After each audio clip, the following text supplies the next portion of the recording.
ಒಂದು ಕಡೆ ವಿಶ್ವ ಚಾಂಪಿಯನ್ ಭಾರತ ತಂಡ, ಮತ್ತೊಂದು ಕಡೆ ತಮ್ಮ 6 ಪ್ರಮುಖ ಆಟಗಾರರು ಗಾಯಗೊಂಡ ಕಾರಣ ಈ ಸರಣಿಯಲ್ಲಿ ಆಡಿದ ಐರ್ಲೆಂಡ್ ತಂಡ. ಹೌದು ಪ್ರಿಯ ವೀಕ್ಷಕರೇ, ಆ 6 ಆಟಗಾರರಲ್ಲಿ ಒಬ್ಬರು ದೀರ್ಘಕಾಲ ತಂಡದ ನಾಯಕನಾಗಿದ್ದ ಪೌಲ್ ಸ್ಟಿರ್ಲಿಂಗ್ ಕೂಡ ಸೇರಿದ್ದರು. ಅವರು ಮನಸ್ಥಿತಿ ಹಾಗೂ ಉಪಸ್ಥಿತಿ ತಂಡಕ್ಕೆ ಹೊಸ ನಾಯಕನಾಗಿ ಲಾರ್ಕ್ ಟಕ್ಕರ್ ನೇಮಕಗೊಂಡರು. ಜೊತೆಗೆ ತಂಡದಲ್ಲಿ ಇಬ್ಬರು ಹೊಸ ಆಟಗಾರರು ಅಂತಾರಾಷ್ಟ್ರೀಯ ಕ್ರಿಕೆಟ್ಗೆ ಪಾದಾರ್ಪಣೆ ಮಾಡಿದರು. ಇಷ್ಟೆಲ್ಲ ಸವಾಲುಗಳಿದ್ದರೂ ಐರ್ಲೆಂಡ್ ಅತ್ಯುತ್ತಮ ಪ್ರದರ್ಶನ ನೀಡಿತು. ಇತ್ತ ವಿಶ್ವ ಚಾಂಪಿಯನ್ ಭಾರತ ತಂಡದಲ್ಲಿ ಇತ್ತೀಚೆಗೆ ಪ್ರಶಸ್ತಿ ಗೆದ್ದಿದ್ದ ಹಲವಾರು ಚಾಂಪಿಯನ್ ಆಟಗಾರರಿದ್ದರೂ ಕೂಡ ಅವರನ್ನು ಐರ್ಲೆಂಡ್ ತಂಡ 34 ರನ್ಗಳಿಂದ ಸೋಲಿಸಿತ್ತು. ಇದು ಐತಿಹಾಸಿಕ ಗೆಲುವು ಅಂತಲೇ ಹೇಳಬಹುದು. ಹೊಸ ನಾಯಕ ಲಾರ್ಕ್ ಟಕ್ಕರ್ ಪ್ರಮುಖ ಪಾತ್ರ ವಹಿಸಿದ್ದರು. ಅವರ ಜೊತೆಗೆ ಉಳಿದ ಆಟಗಾರರು ಉತ್ತಮ ಪ್ರದರ್ಶನ ನೀಡಿದ್ದರು.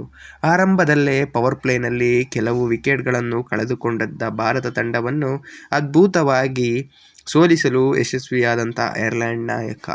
ಇದು ಐರ್ಲೆಂಡ್ಗೆ ಐತಿಹಾಸಿಕ ಜಯವಾಗಿತ್ತು, ಏಕೆಂದರೆ ಭಾರತವನ್ನು ಯಾವುದೇ ಮಾದರಿ ಕ್ರಿಕೆಟ್ನಲ್ಲಿ T20 ಅಥವಾ ಏಕದಿನ ಹಾಗೂ ಟೆಸ್ಟ್ನ ಮೊದಲ ಬಾರಿಗೆ ಸೋಲಿಸಿದ ಸಾಧನೆ ಇದಾಗಿದೆ. ಈ ಗೆಲುವಿನ ಬಳಿಕ ನಾಯಕ ಲಾರ್ಕ್ ಟಕ್ಕರ್ ತುಂಬ ಆತ್ಮವಿಶ್ವಾಸದಿಂದ ಮಾತನಾಡಿದರು. ಭಾರತದ ವಿರುದ್ಧ ಈ ಗೆಲುವಿಗೆ ಒಂದು ರೀತಿಯಲ್ಲಿ ಭಾರತದ ಬೌಲಿಂಗವೇ ಕಾರಣವಾಯಿತು ಎಂದು ಹೇಳಿದರು. ಅಂದರೆ ಭಾರತ ಬೌಲಿಂಗ್ ಮಾಡಲು ತುಂಬ ವಿಫಲರಾದರು. ಅವರ ಲೈನ್ ಮತ್ತು ಲೆಂತ್ಗಳನ್ನು ಗಮನಿಸಿದರೆ ಪ್ರಸಿದ್ಧ ಕೃಷ್ಣನ್ ಅವರು ತಮ್ಮ ಲಯವನ್ನೇ ಕಳೆದುಕೊಂಡಿದ್ದರು. ಅಷ್ಟೇ ಅಲ್ಲ, ಜೂನ್ 28ರಂದು ನಡೆಯಲಿರುವ ಮುಂದಿನ ಪಂದ್ಯದಲ್ಲೂ ಉತ್ತಮ ಪ್ರದರ್ಶನ ನೀಡಿ ಭಾರತವನ್ನು ಮತ್ತೊಮ್ಮೆ ಸೋಲಿಸುವ ವಿಶ್ವಾಸ ಅವರಲ್ಲಿದೆ ಎಂದು ಕಾಣಿಸುತ್ತದೆ. ಈ ಎಚ್ಚರಿಕೆಯ ಹೊಸ ನಾಯಕ ಶ್ರೇಯಸ್ ಅಯ್ಯರ್ ಅವರಿಗೆ ನೀಡಿದಂತಾಯಿತು. ಏಕೆಂದರೆ ಲಾರ್ಕ್ ಟಕ್ಕರ್ ಕೂಡ ಇದೇ ರೀತಿ ಮೊದಲ ಬಾರಿಗೆ ಪೂರ್ಣಕಾಲಿಕ ನಾಯಕನಾಗಿ ತಂಡವನ್ನು ಮುನ್ನಡೆಸುತ್ತಿದ್ದಾರೆ. ಶ್ರೇಯಸ್ ಅಯ್ಯರ್ಗೂ ಕೂಡ ಇದು ಮೊದಲ T20 ಅಂತಾರಾಷ್ಟ್ರೀಯ ಕ್ರಿಕೆಟ್ನ ನಾಯಕತ್ವದ ಪಂದ್ಯವಾಗಿತ್ತು. ಆದರೆ ಅಯ್ಯರ್ಗೆ ಮೊದಲ ಪಂದ್ಯದಲ್ಲೇ ಸೋಲು ಸಿಕ್ಕಿದೆ.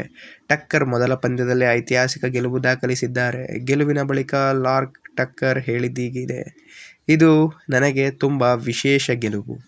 ಆದರೆ ಇದರ ಸಂಪೂರ್ಣ ಶ್ರೇಯಸ್ಸು ತಂಡಕ್ಕೆ ಸೇರಬೇಕು.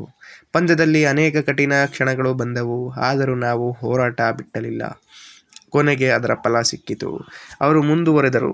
ಭಾರತ ಆರಂಭದಲ್ಲಿ ಅತ್ಯುತ್ತಮ ಬೌಲಿಂಗ್ ಮಾಡಿತ್ತು. ಅವರ ಲೈನ್ ಮತ್ತು ಲೆಂತ್ ಅತ್ಯುತ್ತಮವಾಗಿತ್ತು. ರನ್ ಗಳಿಸುವುದು ತುಂಬ ಕಷ್ಟವಾಗಿತ್ತು. ಒಂದು ಹಂತದಲ್ಲಿ ಪಂದ್ಯ ಟೆಸ್ಟ್ ಕ್ರಿಕೆಟ್ನಂತೆ ಭಾಸವಾಗುತ್ತಿತ್ತು. ಆದರೆ ಗ್ಯಾರೆಟ್ ಡೆಲೆನ್ ತಾಳ್ಮೆಯಿಂದ ಆಡಿದರು. ಉತ್ತಮ ಜೊತೆ ಆಟ ಕಟ್ಟಿದರು. ಅವಕಾಶ ಸಿಕ್ಕಾಗ ಅದನ್ನು ಚೆನ್ನಾಗಿ ಬಳಸಿಕೊಂಡರು. ಲಾರ್ಕ್ ಟಕ್ಕರ್ ಹೇಳಿದ ಪ್ರಮುಖ ವಿಷಯವೇನೆಂದರೆ, ಭಾರತದ ಬೌಲಿಂಗ್ನಿಂದ ನಾವು ಸಾಕಷ್ಟು ಕಲಿತೆವು. ಅದೇ ರೀತಿಯ ನಿಖರ ಮಾಡಲು ಪ್ರಯತ್ನಿಸಿದೆವು. ನಮ್ಮ ಯೋಜನೆಗಳನ್ನು ಯಶಸ್ವಿಯಾಗಿ ಅನುಕೂಲಿಸಿ ಪಂದ್ಯವನ್ನು ಗೆಲ್ಲಲು ಯಶಸ್ವಿಯಾದವು. ಅವರು ಇನ್ನೂ ಹೇಳಿದರು, ಭಾರತದಂತಹ ವಿಶ್ವ ಚಾಂಪಿಯನ್ ತಂಡವನ್ನು ಅವರ ಎದುರೇ ಸೋಲಿಸುವುದು ತುಂಬ ವಿಶೇಷ. ನಮ್ಮ ಇಬ್ಬರು ಹೊಸ ಆಟಗಾರರು ಅದ್ಭುತ ಪ್ರದರ್ಶನ ನೀಡಿದರು. ಇದರ ಶ್ರೇಯಸ್ ಸಂಪೂರ್ಣ ಐರ್ಲೆಂಡ್ ಕ್ರಿಕೆಟ್ ವ್ಯವಸ್ಥೆಗೆ ಮತ್ತು ತಂಡಕ್ಕೆ ಸೇರಬೇಕಾಗಿದೆ. ಕೆಲಸದ ಮಾಡಿದ ಎಲ್ಲ ಆಟಗಾರರಿಗೂ ಕೂಡ ಸೇರಬೇಕಾಗಿದೆ. ಭಾರತದ ವಿರುದ್ಧ ನಮ್ಮದೇ ನೆಲದಲ್ಲಿ ಸರಣಿ ಗೆಲ್ಲುವುದು ತುಂಬ ವಿಶೇಷವಾಗಿರುತ್ತದೆ. ಇಡೀ ತಂಡ ಅದಕ್ಕಾಗಿ ಕಾತರದಿಂದ ಕಾಯುತ್ತಿತ್ತು. ಮೊದಲ ಪಂದ್ಯದಲ್ಲಿ ವಿಶ್ವ ಚಾಂಪಿಯನ್ ತಂಡವನ್ನು ಸೋಲಿಸಿದ ನಂತರ ತಂಡದ ಆತ್ಮವಿಶ್ವಾಸ ತುಂಬ ಹೆಚ್ಚಾಗಿದೆ. ಇದುವರೆಗೂ ಭಾರತವನ್ನು ಒಂದೇ ಸಲ ಸೋಲಿಸಿದ ತಂಡ ಈಗ ಅವರನ್ನು ಸೋಲಿಸಿದೆ.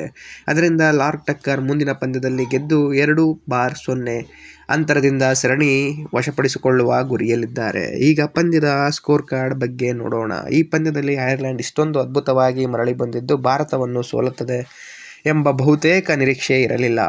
ಮೊದಲ ಬ್ಯಾಟಿಂಗ್ ಮಾಡಿದ ಐರ್ಲೆಂಡ್ ತಂಡ 9 ವಿಕೆಟ್ ನಷ್ಟಕ್ಕೆ 182 ರನ್ ಗಳಿಸಿತ್ತು.